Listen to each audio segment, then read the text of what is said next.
안녕하세요. 김혜령입니다. 다들 잘 지내고 계신가요? 네, 오늘 불안 세 번째 시간인데요.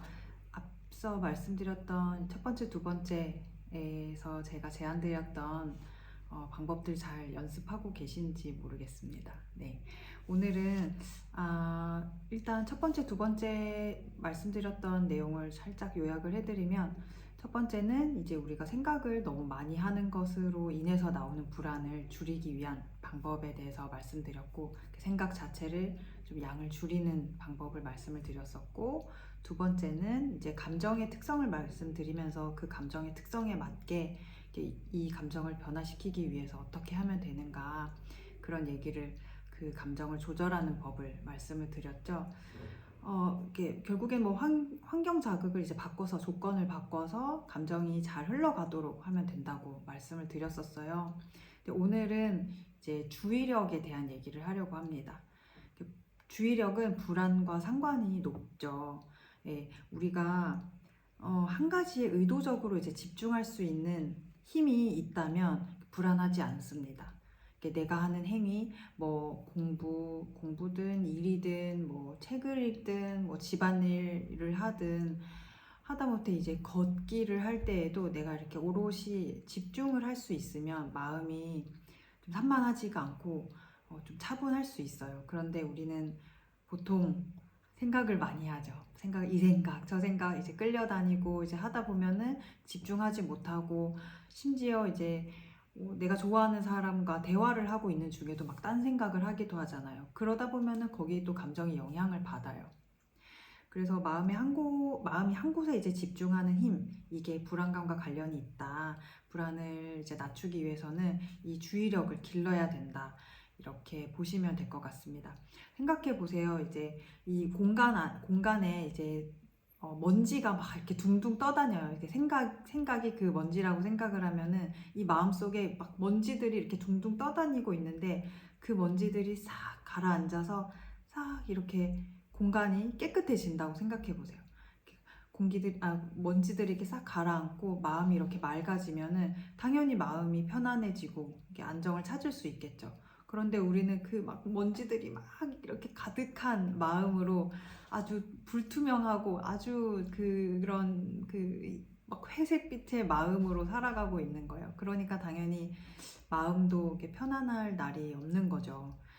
어, 더해서 그 주의력 이상으로 그 고도의 집중이 있는 상태, 집중 상태, 그거를 이제 몰입이라고 하잖아요. 이거를 플로우라고 하는 걸 들어보셨을 거예요.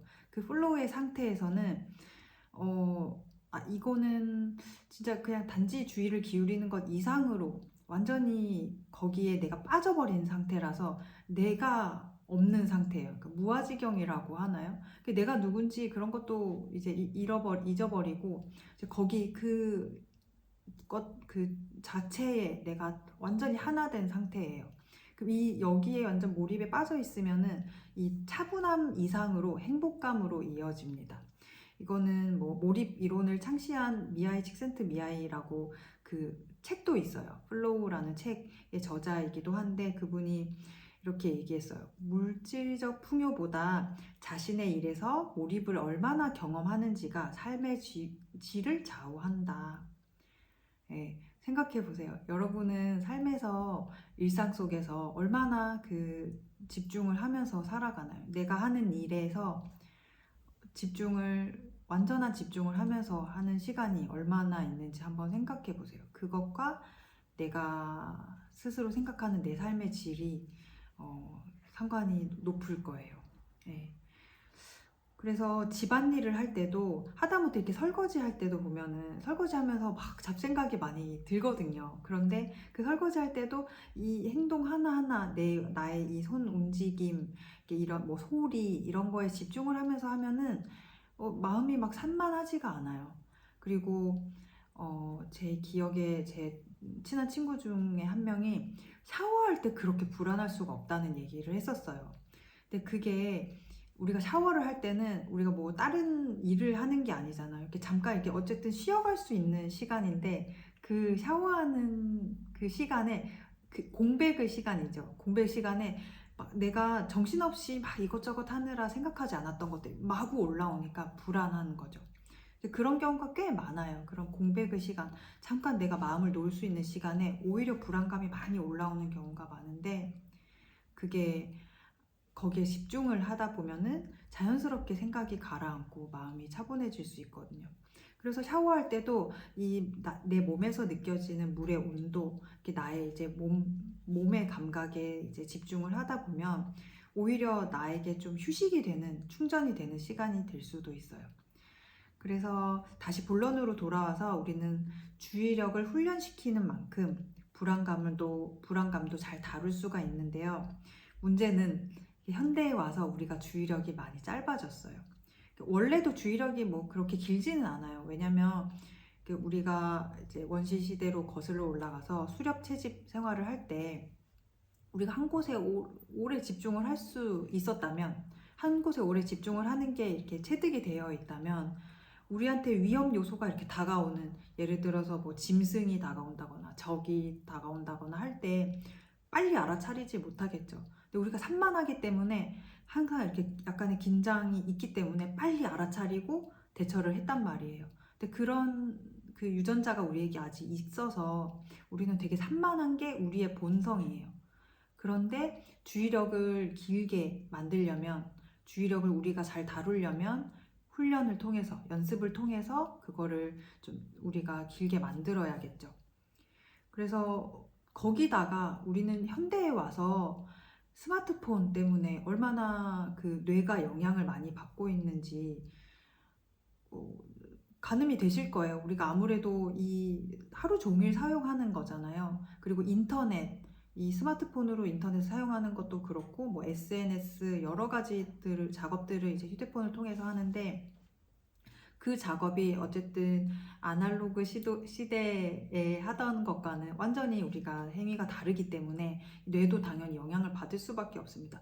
뇌는 어쨌든 우리가 반복적으로 하는 것들을 거기에 맞춰서 이렇게 재구조화가 되기 때문에, 우리가 반복적으로 어떤 걸 하고 있는가, 일상 속에서 어떤 것에 많은 시간을 보내고 있는가, 이런 것들이 다 우리 뇌를 만들어 가고 있어요. 스마트폰을 하는 우리 모습을 생각해 보세요. 막 스크롤바를 내리면서 한 번에 많은 정보를 받아들이기도 하고, 그리고 그 알고리즘에 의해서 수동적으로 막 여기저기 끌려다니고, 그리고 뭔가 마음이 좀 산만하고 그럴 때 더 막 이거 했다가 저거 했다가 막 이 영상도 봤다가 이 기사도 봤다가, 이런 식으로 한 곳에 오래 머무르기보다는 되게 빨리빨리 이렇게 막 여기저기 이렇게 떠다닙니다. 예. 그러다 보면은 주의력이 떨어지는 문제만이 아니라, 한 곳에 오래 머무를 수 있는 힘이 떨어지는 것만이 아니라, 우리가 주체적으로 사고하고 좀 깊이 있게 사고하는 능력도 잃어버리고 있어요. 이거는 불안의 문제 그 이상이라고 생각해요, 저는. 예. 이것과 관련해서 뭐 책도 많이 나와 있어요. 몇 가지 추천드리면, 속도에서 깊이로라는 이 책도 정말 좋고요. 그리고 생각하지 않는 사람들, 이거는 이번에 준비하면서도 좀 읽었는데, 이거는 저희가 지금 뭐 종이책을 여기 가져오지는 못해가지고 이북으로 또 사서 보고 있는데, 이게 글자가 잘 안 들어오네요. 네, 생각하지 않는 사람, 이거 추천합니다. 스마트폰이 어떻게 우리 뇌를 바꾸고 있는지, 우리 뇌가 어떻게 혹사당하고 있고 어떤 영향을 받고 있는지에 대한 얘기들이 들어있는데요. 깊이 있는 사고가 안 된다는 거는 생각해보면 사실 별거 아닐 수도 있죠. 우리가 뭐 그렇게 깊이 있는 사고를 해서 살아가야 되나, 하루하루 살아가면 되지, 대충 살면 되지 할 수도 있는데, 그 깊이 있는 사고가 삶의 질과 관련이 있는 거예요. 삶을 진짜 좀 의미 있게 살아가려면 그 의미에 대해서 생각할 수 있는 사고력이 있어야 돼요. 좀 나에 대해서 생각할 수 있고, 내 삶에 대해서 생각할 수 있고, 그런 것들이 돼야 되는데, 그냥 우리가 막 이렇게 얕게 이렇게 삶을 살아가다 보면은 그게 내 삶을 더 재미없게 만들고 무의미하게 만들고, 그렇기 때문에 이 부분은 되게 중요할 것 같습니다. 불안감과 또 별개로 좀 생각해 볼 만한 부분이에요. 그래서 너무 이제 깊은 얘기는 다음에 하도록 하고요. 중요한 건 어떻게 주의력을 기르느냐 이거겠죠. 우리는 불안감을 낮추는 게 목표니까. 그래서 첫 번째는 제가 아마 처음 말씀드린 것과도 관련이 있어요. 호흡에 집중하는 시간을 점차 늘려보는 건데요. 왜냐면 호흡이 가장 내가 경험할 수 있는 현재, 가장 현재입니다. 가장 here and now라고 볼 수 있는 게 내가 가지고 있는 호흡이에요. 이 호흡에 집중하는 시간을 늘려보는 거예요. 지금 잠깐 몇 초만 또 연습을 해볼게요. 잠깐 눈을 감고 아마 지금 제 얘기를 들으면서 내가 호흡하고 있는지조차 의식하지 않았을 거예요. 그런데 내 호흡을 잠깐 느껴봅니다. 호흡을 바라보세요. 호흡에 주의를 기울여 보세요. 내가 숨을 어떻게 쉬고 있는지 코에서 느껴지기도 하고 가슴이나 배에서 느껴질 수도 있어요. 내 호흡을 바꾸려고 하지 말고 그냥 있는 그대로의 숨을 바라보세요. 들숨과 날숨이 반복되고 있죠. 내가 잘 숨쉬고 있었나? 내 호흡은 어떻지? 하면서 호기심 어린 마음으로 호흡을 바라보세요. 눈을 뜰게요. 이 호흡에 지금 집중하는 시간을 잠깐 가진 거예요. 그동안에도 아마 생각이 왔다 갔다 했을 거예요. 계속 오롯이 호흡에 지금 아마 30초도 안 되는 그 시간 동안에 호흡에만 마음이 계속 머물러 있던 사람은 별로 없을 거예요. 그런 분이 계시다면 지금 이거를 굳이 안 보고 계실 것 같아요. 그래서 아마 계속 잡생각이 떠올랐을 텐데 생각으로 갔다가 이게 뭐지? 이런 생각도 들고 이거 제대로 하는 거 맞나 싶기도 하고 이거 뭐 하는 거야? 싶기도 하고 이런 생각들이 의심이나 뭐 여러 가지 잡생각이나 나의 개인적인 생각이나 여기로 막 한 번씩 튀었을 텐데 자연스러운 거예요. 자연스러운 거예요. 그래서 우리가 해야 할 일은 이렇게 생각으로 계속 튈 때마다 다시 호흡으로 돌아와서 호흡을 다시 바라보는 겁니다. 호흡에 주의를 다시 갖다 놓는 겁니다. 근데 이거를 뭐 첫날에는 3분 했다면 그 뒷날은 5분으로 늘리고 이제 그런 식으로 해서 뭐 최소 제 생각에는 하루에 15분씩은 하면 좋아요. 이거를 늘려서 길게 하면 할수록 좋습니다. 이 주의력을 기르는 데에는, 주의력을 좀 강화시키는 데에는. 그래서 호흡에 집중하는 시간을 늘린다. 이게 어쩌면 되게 어렵게 느껴질 수도 있기 때문에 호흡으로 계속 돌아오는 연습을 한다라고 생각하시면 오히려 더 쉽게 하실 수 있어요. 저 같은 경우는 그랬어요. 어차피 계속 잡생각이 나기 때문에 뭐 앞으로 해야 될 일을 생각한다던가 지난 일 중에 내가 막 뭐 후회되거나 뭔가 좀 뭐 창피했던 일이나 뭐 신경 쓰이는 일들을 떠올린다던가 이렇게 하면서 계속 그 생각이 떠오를 거기 때문에 상관없다. 그거에 대해서 또 자책하지 마시고 또 생각했네 이렇게 하지 마시고 생각하고 있네. 다시 내 호흡은 어떻지? 하고 다시 돌아오고 이거를 계속 반복하면서 이 시간을 늘리는 겁니다. 그럼 자연스럽게 호흡에 집중하는 시간이 늘어나면서 이게 마음을 좀 차분하게 하는데 도움을 줄 거예요. 그리고 두 번째 방법은 독서입니다. 긴 글 읽는 연습을 하는 겁니다. 이 긴 글 읽는 게 생각보다 잘 안 돼요. 왜냐면 이제 스마트폰으로 계속 짧은 뭐 컨텐츠만 보다 보니까 이게 뇌도 거기에 익숙해져서 긴 글을 읽는 게 되게 어려워졌어요. 근데 독서도 일종의 명상입니다. 한 곳에 주의를 계속 두게 되는 그 명상과 같은 효과를 주는데요. 근데 주의력 플러스 그리고 우리가 어떤 좋은 책을 잘 읽으면 깊이 사고하는 능력을 자연스럽게 길러줘요. 그래서 종이책을 읽으세요. 종이책을 읽고 좋은 책을 골라서 읽으세요. 그것도 사실 고르는 것도 계속 책을 우리가 찾아 읽고 보고 관심을 가져야 좋은 책을 보는 눈도 생기기 때문에 내가 생각해보게 할 만한 책을 읽으세요. 내 삶에 도움이 될 만한 책. 소설도 좋고 뭐 인문서도 좋고 뭐 상관없습니다. 뭐 과학책도 좋고 어쨌든 내가 좀 생각해볼 만한 책을 읽으세요. 하나 한 권을 정해서 아마 이게 익숙하지 않은 분들은 또 여기 한 페이지를 집중하지 못하고 생각으로 달아나겠죠. 그런데 다시 돌아와서 또 앞에부터 다시 읽고, 또 다시 돌아와서 또 다시 읽고, 집중을 하지 못했다면 다시 첫 문장으로 돌아와서 다시 읽고 하면서 그걸 반복하면서 그 호흡에 집중하는 것만큼이나 내 마음에 영향을 줄 수밖에 없고, 그리고 그 책 내용이 나에게 와서 흡수를 하고 사고를 하고 고민해 보면서 내 삶을 좀 윤택하게 만드는 데에 도움을 줄 수밖에 없을 거예요. 생각하지 않는 사람들이란 그 책에서 추천드린 책에서 나온 내용인데, 인터넷에 너무 방대한 내용들, 정보들이 한 번에 우리가 받아들이게 되잖아요. 우리가 너무 짧은 시간에 그런 엄청 많은 것을 보게 돼요. 그런데 이게 정보가 들어오면은 막 장기 기억으로 가기 전에 우리가 그 감각 정보들이 입수가 되면은 작업 기억이라는 공간에서 작업 기억이 처리를 합니다. 근데 이게 용량이 제한되어 있어요. 그러니까 무제한으로 이렇게 받아들일 수가 있는 게 아니라 작업 기억이 처리하는데 용량이 제한되어 있는데, 우리가 너무 과부하가 계속 되면은 계속 우리가 보는 것 자체들이 다 자극이기 때문에 너무 많은 자극들이 한 번에 들어오면은 이게 계속 과부하가 와서 일단 이해력이 떨어집니다. 예, 이걸 어쨌든 어느 정도 들어와서 그걸 우리가 흡수하고 이해하는, 소화시키는 그 힘이 있어야 되는데 너무 많은 게 들어오면 이해력이 떨어져요.